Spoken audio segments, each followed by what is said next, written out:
बड़ी खबर के साथ कर रहे हैं। देश भर में नए हिट एंड रन केस का विरोध लगातार तेज होता जा रहा है। ट्रांसपोर्टरों से लेकर वाहन चालकों की मांग अब तेज हो चली है।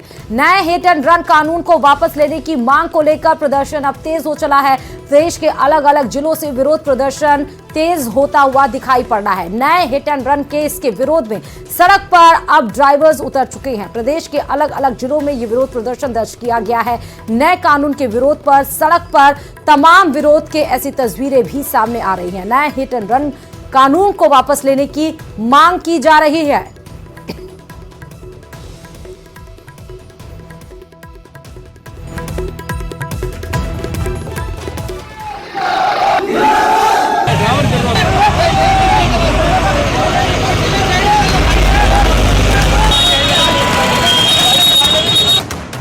नए हिट एंड रन कानून का विरोध तेज। साधन बिल्कुल मूवमेंट नहीं कर रहे हैं। जगह जगह ड्राइवरों का विरोध प्रदर्शन।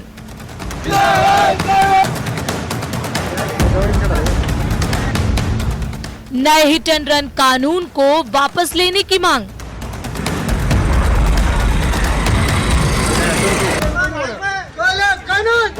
प्रदेश के अलग अलग जिलों से विरोध प्रदर्शन की तस्वीरें सामने आ रही हैं। राजधानी जयपुर हो या फिर राजस्थान के दूसरे जिले, सभी जगहों से एक सुर में जो आवाज बुलंद हो रही है वो ये कि हिट एंड रन मामले में केंद्र सरकार ने जो नया कानून बनाया है उसे तुरंत वापस लिया जाए।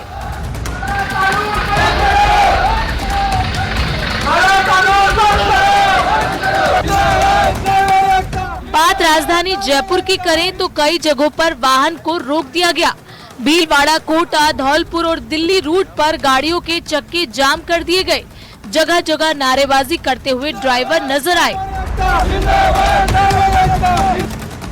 जानकारी के मुताबिक फिलहाल राजस्थान में टैक्सी एसोसिएशन, निजी बस ऑपरेटर्स, ट्रक एसोसिएशन या फिर राजस्थान रोडवेज इस प्रदर्शन में शामिल नहीं है, लेकिन प्रदेश से निकलने वाले वाहनों को एमपी बॉर्डर, यूपी बॉर्डर और हरियाणा बॉर्डर के अलावा दिल्ली बॉर्डर पर रोका जा रहा है। वाहनों को रोकने की वजह से कई जगहों पर जाम की खबरें सामने आई, जिसके बाद मौके पर पहुंची पुलिस ने सवारियों को बस में बिठाकर रवाना किया।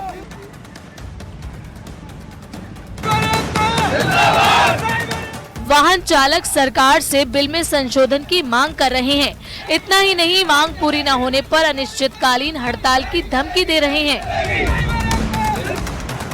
करौली में हिट एंड रन कानून के विरोध में निजी बस चालकों ने हड़ताल कर विरोध जताया। हालांकि दोपहर बाद कुछ जगहों पर रोडवेज बसों का संचालन शुरू हुआ, लेकिन धौलपुर मार्ग पर रोडवेज बसों का संचालन पूरी तरह बंद रहा, जिसके चलते नए साल पर केला देवी, मदन मोहन जी आने वाले श्रद्धालुओं और राहगीरों को खासी परेशानी हुई। ड्राइवरों को डर है कि नए कानून से उनका गाड़ी चलाना मुश्किल हो जाएगा। ये बिल्कुल गलत निकाला है। इस पे कोई ना कोई कानून पे इस पे सोल्यूशन निकाला जाए। क्या कानून है? ये कानून, ये 10 साल की सजा जो जमानत होती थी पहले, ये जमानत बिल्कुल बंद कर दी गई है। अगर कोई ड्राइवर 20 साल या 15 साल ड्राइवर करने के बाद उनको कोई पेंशन होती या 10,000 के बजाय 8,000, 10,000 में जो रात दिन 24 घंटा जो ड्राइवरी करते हैं में बच्चे ने, तो 10 साल की सजा कहाँ से सहन कर पाएंगे? करौली के अलावा चित्तौड़गढ़ में भी ड्राइवर यूनियंस ने कलेक्टर पर प्रदर्शन किया और राष्ट्रपति के नाम ज्ञापन सौंपा। यहां ड्राइवर्स ने सरकार को 5 जनवरी तक फैसला लेने की धमकी दी, वरना 6 जनवरी से सभी संगठन अनिश्चितकालीन हड़ताल पर चले जाएंगे।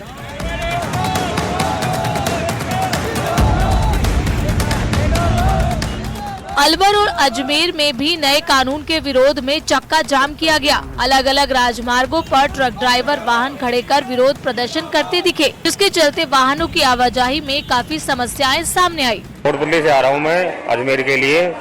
ये आगे पड़ासोले में बिल्कुल बंद किया हुआ है और मोखमपुरा में पूरा बिल्कुल क्लोज जाम कर रखा है। बिल्कुल भी साधन बिल्कुल मूवमेंट नहीं कर रहे हैं। लोगों का कोई सेटिस्फेक्शन वाला कोई आंसर है नहीं। ये लोग बोल रहे हैं कि क्योंकि मेरा तो जयपुर, पाली टू जयपुर की टिकट मैंने बुक की थी, तो मेरा इनका एक ही आंसर है कि चलो आपका यहाँ पे प्रोटेस्ट चल रहा है, आप लोग स्ट्राइक पे हो तो रिफंड कर दीजिए, यहाँ तक का अजमेर तक का जो है उसके बाद आगे का रिफंड कर दीजिए। बट इनका भी कोई सेटिस्फेक्ट्री वाला कोई है नहीं। नए हिट एंड रन कानून का भारी विरोध हो रहा है, लेकिन सवाल ये उठता है कि आखिर क्यों हो रहा है इसका विरोध की सबसे बड़ी वजह क्या है। दरअसल इस कानून के विरोध की सबसे बड़ी वजह है हिट एंड रन कानून में बड़ा बदलाव। नए कानून के 2 प्रावधानों पर ड्राइवर्स को ऐतराज है। पहले कानून में थाने से ही आरोपी ड्राइवर को जमानत मिल जाती थी। इसके अलावा हिट एंड रन में अधिकतम 2 साल की सजा का प्रावधान था, जबकि संशोधित कानून में वाहन ड्राइवर को अधिकतम 10 साल की सजा और 7 लाख रुपए जुर्माने का कानून पारित हुआ है, जिसका विरोध ड्राइवरों के जरिए किया जा रहा है।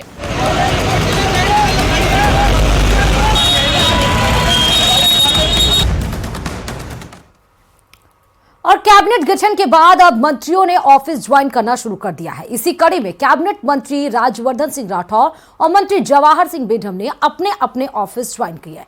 हालांकि राजनीतिक गलियारों में अब भी एक सवाल बना हुआ है कि पदभार संभालने वाले मंत्रियों को विभाग कब तक मिलेगा। रिपोर्ट देखिए।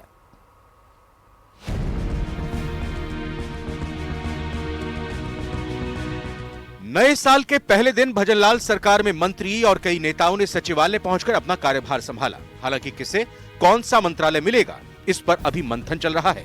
लेकिन इस बीच जिन जिन मंत्रियों ने पदभार संभाला, उनमें सबसे पहले बात करते हैं कैबिनेट मंत्री राज्यवर्धन सिंह राठौर की। राज्यवर्धन सिंह राठौर ने संभाला पदभार। विधि विधान से सचिवालय में की पूजा अर्चना। शुभ मौके पर पूरा परिवार था साथ। तस्वीरें सचिवालय के कमरा नंबर 4103 की हैं, जहां बैठकर कैबिनेट मंत्री राज्यवर्धन सिंह राठौर जनता से किए वायदों को अमली जामा पहनाएंगे। नए साल के पहले दिन वो अपने परिवार के साथ यहां पहुंचे और विधि विधान के साथ शुभ मुहूर्त में पदभार संभाला। सचिवालय पहुंचकर उन्होंने सबसे पहले कमरा नंबर 4103 में शुभ मुहूर्त के साथ गणपति बप्पा की पूजा अर्चना की और जनता से वादा किया कि प्रदेश में राम राज्य की स्थापना की जाएगी। ये जीवन के सबसे शानदार दिन है पूरे प्रदेश के लिए, पूरे देश के लिए, जहां सुविधाएं आसान हो रही हैं, घर घर पहुंच रही हैं, योजनाएं घर घर पहुंच रही हैं, आसान हो रही हैं और राम राज्य स्थापित हो रहा है पूरे देश के अंदर। देखिए, ये तो हमारी पीढ़ी के लिए, आपके मेरे लिए, जो हम जीवित हैं, सदियों बाद राम मंदिर स्थापित हो रहा है और वो भी बिना किसी झगड़े के, बिना किसी फसाद के। ये अपने आप में एक इतिहास है। सबको साथ में लेकर, पूरे देश के एक एक नागरिक को साथ में लेकर ये काम हो रहा है और उसमें सब जुड़ रहे हैं। अभी व्यवस्था ऐसी बनाई जा रही है, सब आराम से वहां जाकर दर्शन भी कर लें। मंत्री जोगाराम पटेल ने भी संभाला पदभार। सचिवालय में हुआ जोरदार स्वागत। पदभार संभालने वाले नेताओं में दूसरा नाम है मंत्री जोगाराम पटेल का, जिन्होंने सचिवालय पहुंचकर अपनी जिम्मेदारियों को संभाला। इस दौरान फूल माला पहनकर उनका मुंह मीठा किया गया। सबसे पहले तो आपके प्रसिद्ध और घर घर के चैनल की मार्फत मैं आपको बधाई देता हूं कि आज आपने हमारा हौसला अफजाई की है।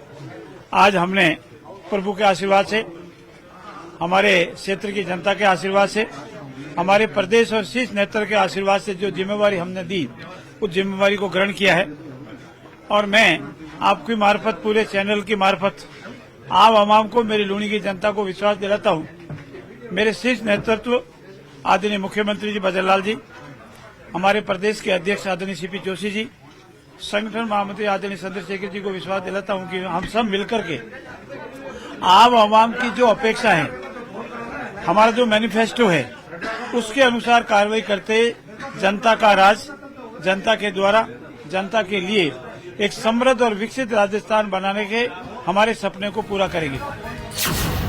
मंत्री जवाहर सिंह बेढम ने संभाला पदभार। अपराधियों पर सख्त कार्रवाई की कही बात।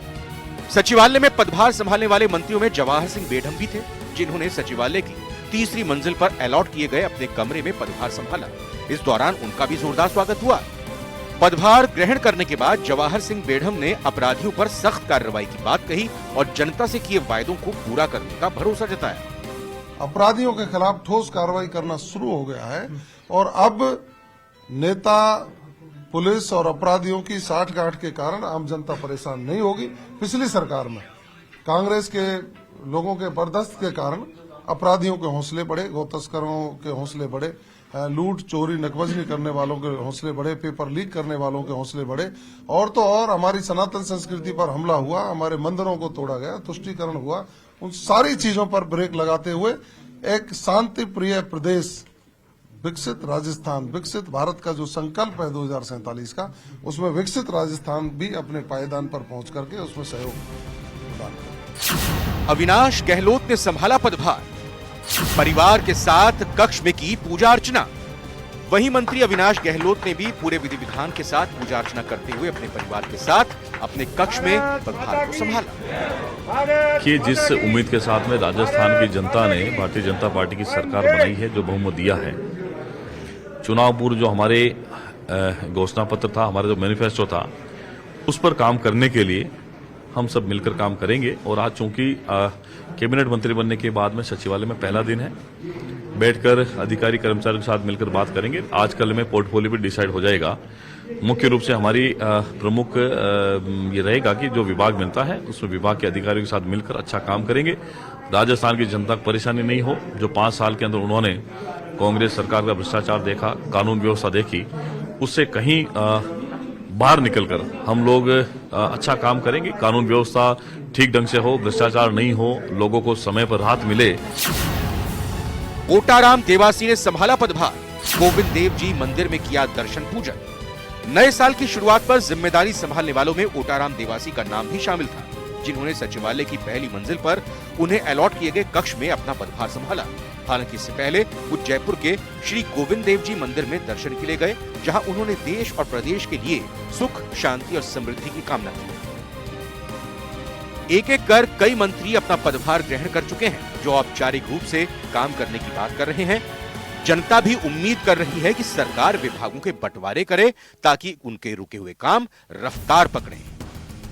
Bureau report, news 18 Rajasthan.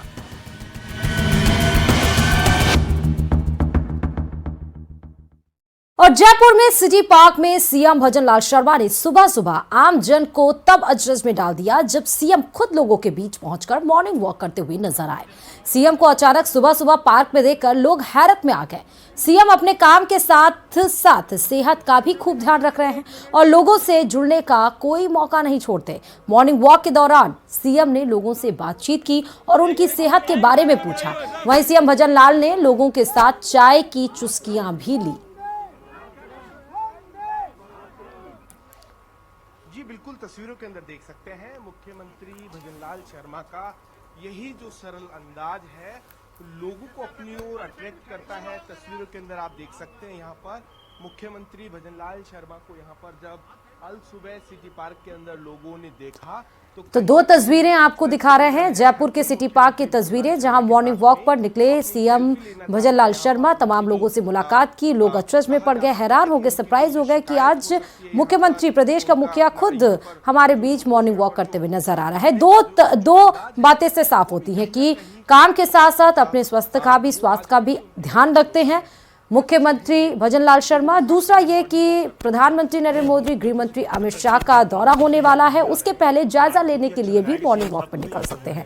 लेकिन जो भी वजह है, ये दिलचस्प मूवमेंट था उन तमाम लोगों के लिए जो लोगों ने मुलाकात की। बच्चों के साथ भी उन्होंने सेल्फी खिंचवाई। तमाम लोग जो आते गए आदर सत्कार के साथ उसको स्वीकार करते हुए, सरलता भाव से आगे बढ़ते हुए मॉर्निंग वॉक करते हुए भजनलाल शर्मा। दूसरी तरफ चाय की चुस्कियां भी उन्होंने साथ बैठकर लोगों के साथ। मुख्यमंत्री भजनलाल शर्मा को यहाँ पर जब अल सुबह सिटी पार्क के अंदर लोगों ने देखा तो कहीं ना कहीं वो अचरज के अंदर है। हर कोई मुख्यमंत्री भजनलाल शर्मा के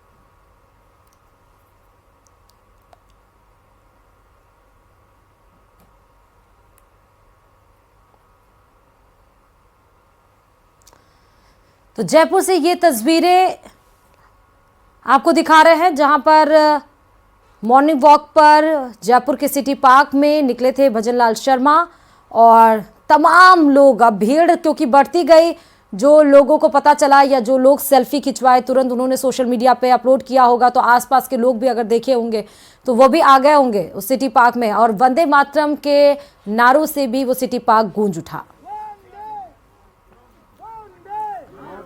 वो साल आखिर आ ही गया जिसमें प्रभु श्री राम अपने भव्य मंदिर में विराजमान होने वाले हैं। इसी महीने 22 जनवरी को प्रभु श्री राम के मंदिर की प्राण प्रतिष्ठा होने वाली है।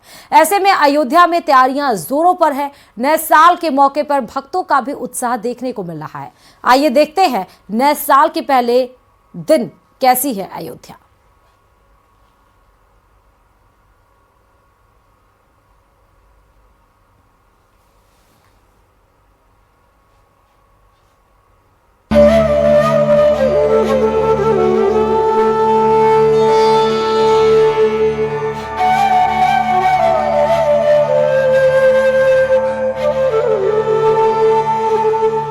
अयोध्या में प्राण प्रतिष्ठा की तारीख जैसे जैसे नजदीक आ रही है, मंदिर ट्रस्ट की तैयारियां तेज हो गई हैं।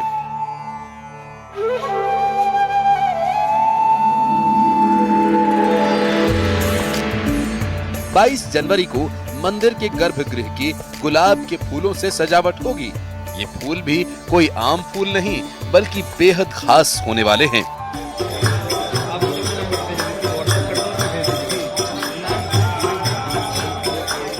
गुजरात के अशोक भाई भानुशाली की ओर से डिजाइन किए गए इन फूलों में भगवान राम और तिरंगा के साथ साथ पीएम मोदी, सीएम योगी की तस्वीरें भी उकेरी गई हैं। 22 जनवरी को रामलला जब गर्भगृह में विराजमान होंगे तो पूरा गर्भगृह गुलाब के इन फूलों से सजा होगा। लेकिन गुलाब के इन फूलों की खासियत क्या है, पहले आप ये देख लीजिए। आप देखिए, एक पर आपको राम मंदिर का चित्र उकेरा हुआ नजर आ जाएगा, श्री राम मंदिर का चित्र उकेरा हुआ। एक पर आपको आत्मनिर्भर भारत लिखा हुआ दिख जाएगा। एक पर योगी जी की तस्वीर है, एक पर मोदी जी की तस्वीर है, एक पर राजा राम की तस्वीर है। चूंकि राजा राम का उत्सव है तो उनकी तस्वीर भी आप गुलाब के इन फूलों पर देख सकते हैं। इन्हीं फूलों से गर्भगृह को सजाया जाएगा, मंदिर की सजावट की जाएगी। ये इतना सेंसिटिव है, जैसे एक दिन का जो बच्चा होता है उसकी स्किन जितनी सेंसिटिव है उससे भी ज्यादा ये सेंसिटिव है। हमने एक लेंस टेक्नोलॉजी डेवलप की है और उस लेंस टेक्नोलॉजी के माध्यम से हम इसके ऊपर ये पूरा आर्ट कर सकते हैं। और इसमें मशीनों का काम है करीबन 10% है और 90% इसमें मैन्युअली हाथों से काम होता है। इन फूलों से भगवान राम के गर्भगृह की सजावट होगी। गुजरात से आए कारीगरों ने बताया कि इन फूलों पर इस तरह के डिजाइन्स बनाने में काफी मेहनत लगती है। ये श्री राम जन्मभूमि तीर्थ क्षेत्र ट्रस्ट के माध्यम से आह्वान किया गया था कि देश के 5 लाख गांवों में, शहरों में, नगरों में हम अक्षत वितरण करके 22 जनवरी को जो प्राण प्रतिष्ठा का कार्यक्रम है भगवान श्री रामलला का, उसे उमंग पूर्वक, उत्साह पूर्वक मनाएंगे।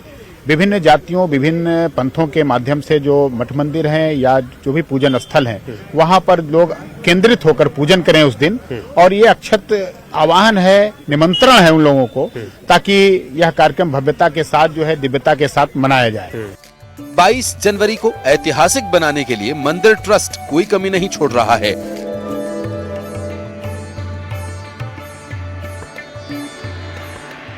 इसलिए विश्व हिंदू परिषद के कार्यकर्ता 15 जनवरी से रामलला पर चढ़ाए गए अक्षत के साथ पूरे देश में घर घर अक्षत देंगे और 22 जनवरी के दिन के लिए अपने पड़ोस के मंदिर में एकत्र होने का निवेदन करेंगे।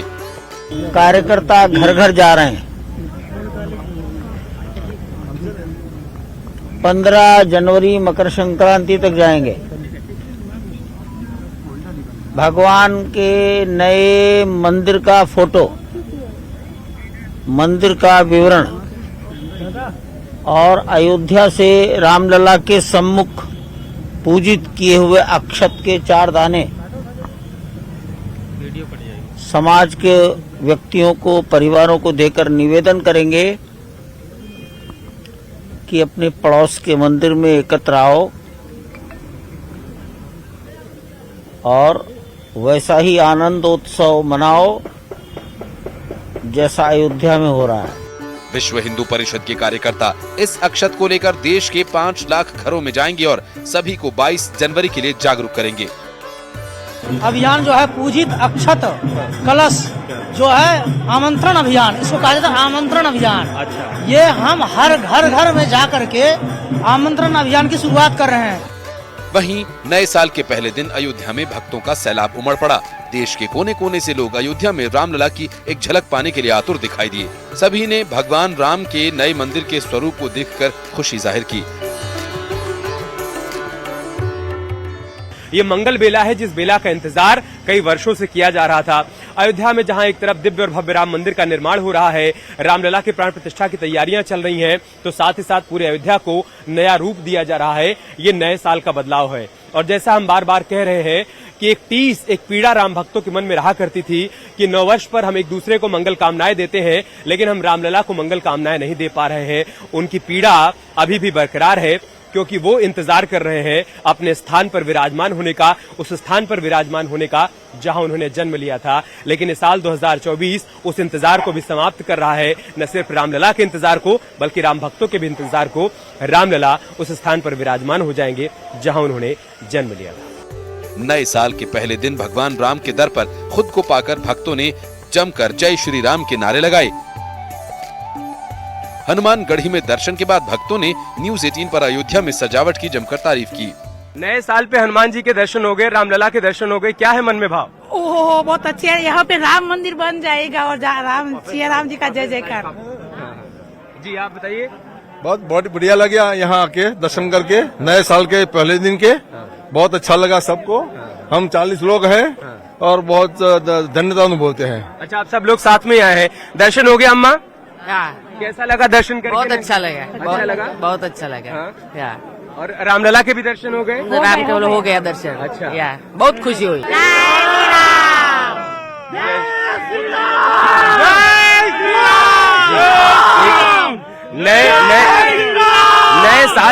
नए साल पर सब मंगल ही मंगल हो रहा है। मंगल आनंद आनंद हो गया। अब राम राज है, मंगल तो होगा ही भाई। जय श्री राम, जय श्री राम। वहीं नए साल के पहले दिन भगवान राम को एक भक्त ने 56 भोग चढ़ाया।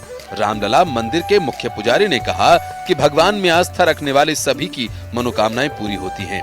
24 वर्ष सभी देशवासियों के लिए सनासु हो, सभी अच्छे से रहें और सभी कष्टों से दूर रहें, और जो भी देश के लिए समस्याएं हो समाधान हो और शांति बनी रहे, ये हमारी शुभकामना देशवासियों के लिए है। 2024 अयोध्या के लिए खास होने वाला है। 22 जनवरी से पहले राम की नगरी हर दिन नया साल मना रही है, इसलिए भक्त भी नए साल को सेलिब्रेट करने के लिए अयोध्या को चुन रहे हैं। न्यूज 18 के लिए अयोध्या से अमित शुक्ला की रिपोर्ट।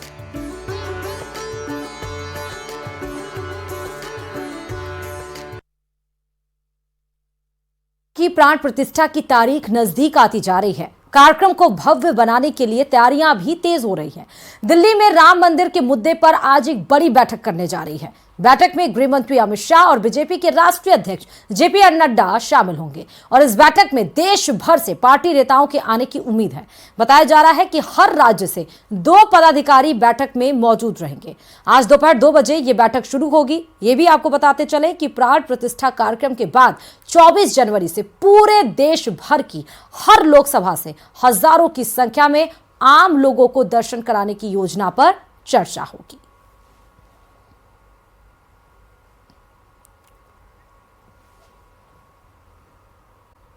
ज्यादा बढ़ने वाला है। मौसम विभाग के अनुसार दिल्ली में अगले 7 दिनों तक अधिकतम तापमान 20 डिग्री से कम रहने के आसार है। इसकी वजह से कड़ाके की ठंड पड़ने की उम्मीद है और दिल्ली में कड़ाके की ठंड का दौर भी शुरू हो गया है। नए वर्ष के पहले दिन भी ठिठुरन का एहसास हुआ। सफदरजंग का अधिकतम तापमान सामान्य से 2 डिग्री नीचे दर्ज किया गया है। दिल्ली के ज्यादातर हिस्सों में सोमवार सुबह हल्का कोहरा देखने को मिला। और इन तमाम खबरों के साथ बिग ब्रेकिंग बुलेटिन में फिलहाल इतना ही, और खबरों के लिए देखते रहिए न्यूज़ 18 राजस्थान।